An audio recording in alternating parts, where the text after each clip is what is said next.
Vamos lá, a aula de hoje não é sobre um autor, tanto quanto é sobre uma obra. É uma aula extra, que não é de nenhum livro de leitura do vestibular, mas que tem um assunto que de repente pode acabar aparecendo por aí. É Ensaio sobre a Cegueira, do José Saramago. José Saramago foi um escritor português que nasceu em Portugal, claro, em 1922 e morreu em 2010, aos 87 anos, na Espanha. Na sua trajetória, tem 3 pontos muito importantes a serem destacados. O primeiro é que ele era assumidamente socialista, participou inclusive de forma muito ativa na Revolução dos Cravos em Portugal, ali em meados da década de 70. O segundo ponto é que ele era, assim como era socialista, assumidamente ateu e fazia duras críticas à Igreja Católica.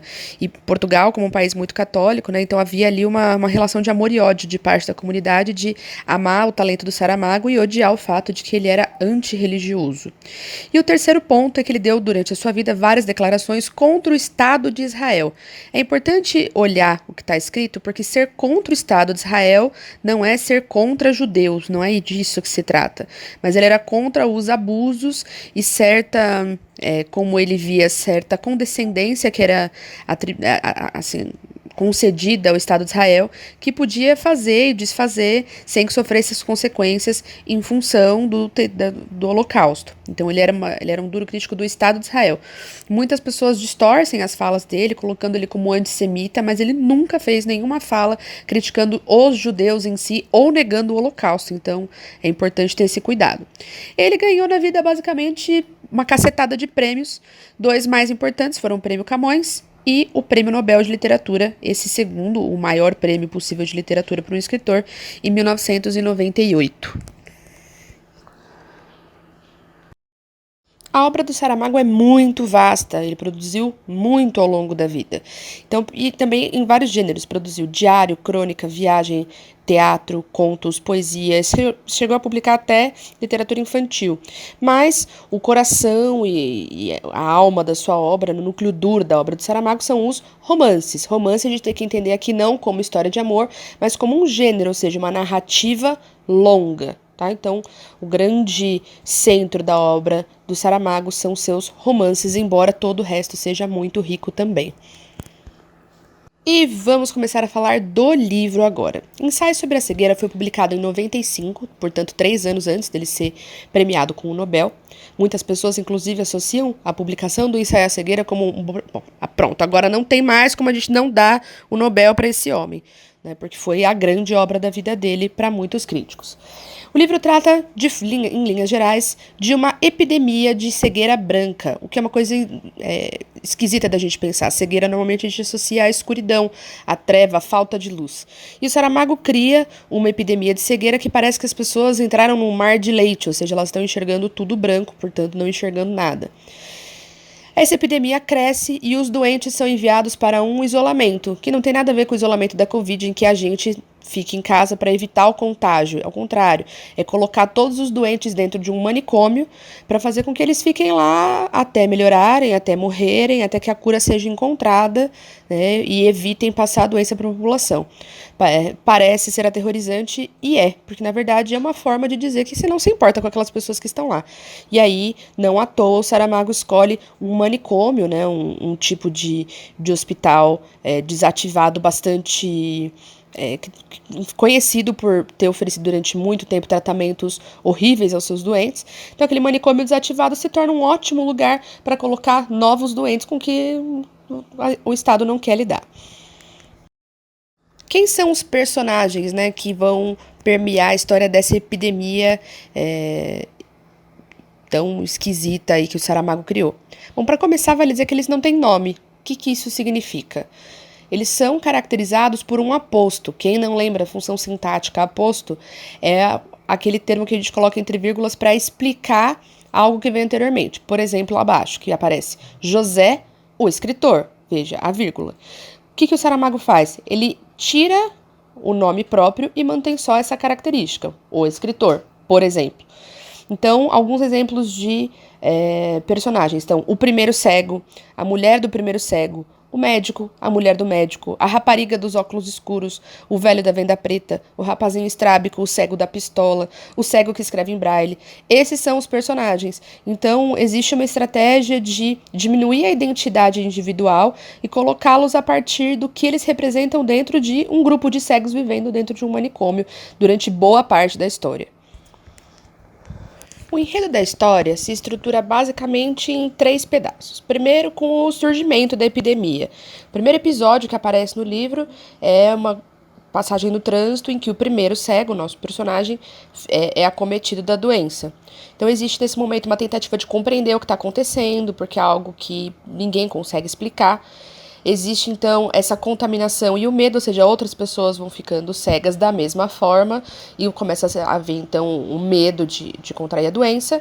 E também golpes e trapaças, em que, por exemplo, esse primeiro cego precisa de ajuda para alguém levar o carro dele para casa e a pessoa que ajuda parece estar ajudando, mas, na verdade, acaba roubando o carro dele, por exemplo. Então, o primeiro momento é a epidemia. Depois, existe o envio das pessoas para a quarentena no manicômio. O que acontece? O médico oftalmologista que vai tratando essas pessoas e se contamina também, fica cego, só que a esposa dele não. A mulher do médico é a única personagem que enxerga das que a gente tem acesso, por uma razão que ninguém sabe explicar. Mas ela se finge de cega também e vai com o marido e os demais cegos para o manicômio. E lá ela tenta ajudar, né, os cegos a conseguir manter um mínimo de sanidade, decência, enfim, mas acaba não dando certo. Começa a haver divisões de grupos. Um grupo, de forma muito violenta, toma conta da comida e faz exigências ali, né, para liberar a quantidade dos outros de comida. Então acaba virando uma rivalidade muito grande e bastante violenta dentro do manicômio, e eles estão lançados à própria sorte. Então acontece, depois, né, desse momento, acontece um incêndio, e então a mulher do médico se dá conta de que não existe mais guarda, acabou, e eles fogem, tá, do manicômio. Depois, quando chega a saída, que eles saem, né, do manicômio, chegam de novo na cidade, a cidade está dizimada, ela foi tomada pela barbárie, né? Então, existe a sobrevivência, a tentativa da sobrevivência, as pessoas foram totalmente consumidas pela epidemia, todo mundo cego, então elas saqueiam os lugares, elas dormem em qualquer lugar, sujam tudo, então tem gente fazendo cocô, xixi na rua, enfim. Acabou a ideia de civilização, né? E aí depois vai se encaminhar para o final da história. Então são esses 3 momentos que caracterizam aí que a gente pode observar no enredo. Quais são as interpretações possíveis que a gente pode tirar dessa história? O primeiro ponto é a gente pensar na questão da cegueira social, ou seja, que esse mundo destruído, ele já existe, que o que acontece é que a gente já está cego e não vê. Então a gente está cego para preconceito, para a questão da civilidade seletiva, o quanto a gente é educado em alguns momentos e civilizado em alguns momentos e em outros não, para o egoísmo das decisões do cotidiano, ou mesmo para princípios de moral e de ética. Então, a cegueira social é um ponto importante, tanto que, na verdade, o Saramago coloca uma cegueira concreta para mostrar que, na verdade, os problemas já estavam ali. Outro ponto importante são as reações, ou seja, como o ser humano, como a sociedade reage quando há uma nova necessidade, né, quando você está impotente ou incapaz de fazer alguma coisa, como se reage diante ao desprezo dos outros e a sensação de abandono da família, do Estado, dos seus entes queridos, dos amigos e assim por diante.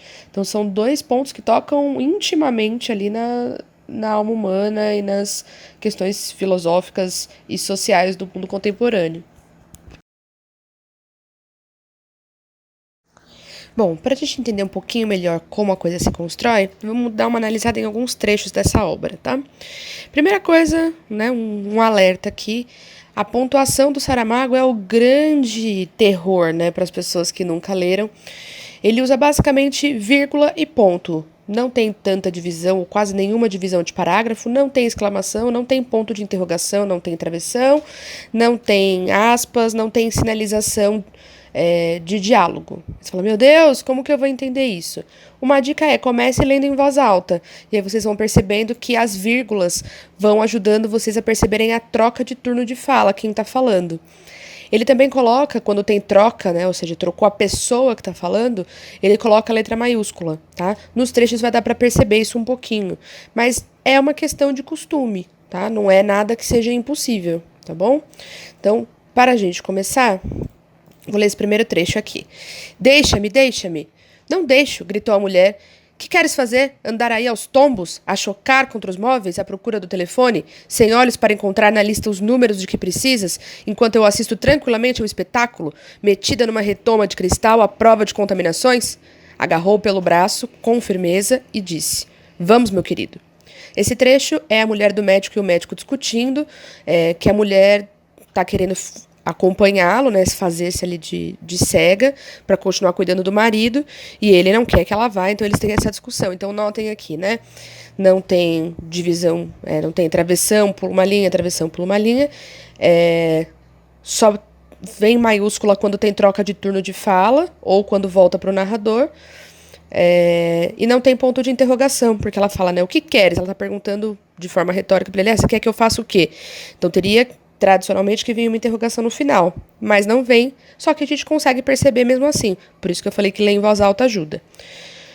Próximo trecho é o seguinte: o governo está perfeitamente consciente das suas responsabilidades e espera que aqueles a quem esta mensagem se dirige assumam também como cumpridores cidadãos que devem de ser as responsabilidades que lhes competem, pensando que o isolamento em que agora se encontram representará, acima de quaisquer outras considerações pessoais, um ato de solidariedade para com o resto da comunidade nacional. Dito isto, pedimos a atenção de todos para as instruções que se seguem. Primeiro, as luzes manter-se-ão sempre acesas. Será inútil qualquer tentativa de manipular os interruptores, não funcionam. Segundo, abandonar o edifício sem autorização significará a morte imediata. 15º. Esta comunicação será repetida todos os dias e a esta mesma hora para conhecimento dos novos ingressados. O governo e a nação esperam que cada um cumpra o seu dever. Aqui a gente tem uma fala, né, do governo de instruções. Veja que aqui ele usa as reticências, né, antes do 15º, para mostrar que havia uma longa lista e para dar uma ideia também, né, do quão longo seria ouvir isso todos os dias à mesma hora. Mostra a impessoalidade com que o governo está tratando essas pessoas. Atesta o fato de que essas pessoas estão sendo vigiadas e não podem fugir de lá, senão serão mortas, então tem essa ameaça. Não dá qualquer tipo de amparo. Vocês vão ficar com a luz acesa, não adianta mexer no interruptor. Se sair daí você morre, e se você estiver chegando agora, você está ouvindo isso e vai ouvir todos os dias enquanto estiver aí. Então, um distanciamento gigantesco entre o governo e essas pessoas que estão passando por uma necessidade. Por fim, último trechinho. Por que foi que cegamos? Não sei. Talvez um dia se chegue a conhecer a razão. Queres que te diga o que penso? Diz. Penso que não cegamos. Penso que estamos cegos. Cegos que veem. Cegos que, vendo, não veem. Então aqui vem um dos trechos bastante filosóficos, né, de conversas da obra, em que ele coloca exatamente a questão que eu comentei anteriormente da cegueira como cegueira social, ou seja, a cegueira material, ou seja, quando eles conseguiam enxergar, eles não viam os problemas de estrutura social que estão acontecendo, e agora que eles estão cegos materialmente, ou seja, que eles não enxergam, eles conseguem perceber os problemas. Então ele coloca essa oposição, deixando bem claro que a cegueira física, ela foi precedida por uma cegueira moral, uma cegueira social que impedia que as pessoas vissem os problemas e agissem em torno disso. Sobre a adaptação cinematográfica, vale dizer que ela é de 2008, então ela é recente. Foi muito aplaudida e bem recebida nos festivais de cinema, principalmente em Cannes.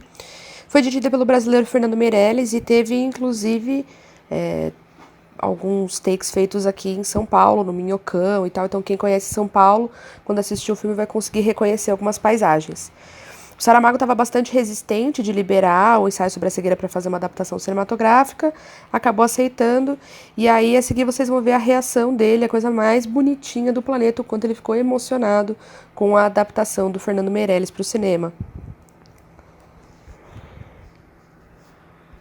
Muita gente diz que não gosta da adaptação e tal, mas eu sou da opinião que se o Saramago, que foi quem criou tudo, falou que tá bom, quem sou eu para falar que não, né?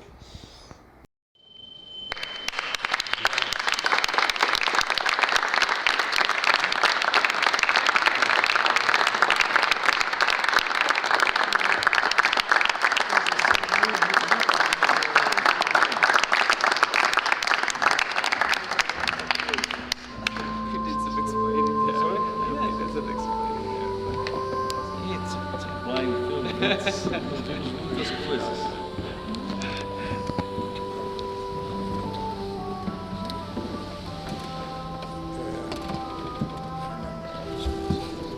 Precisa.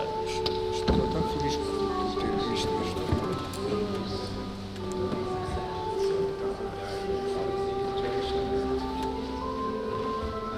Gostava. Mesmo? Você não sabe o que me deixa feliz, né?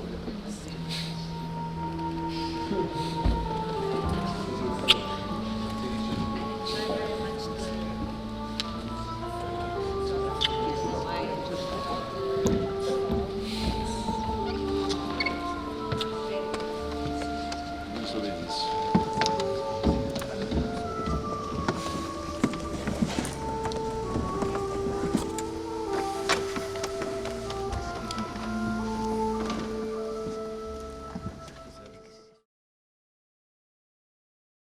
Foi essa a dica de leitura de hoje. Risca mais essa da lista. Boa leitura e até a próxima!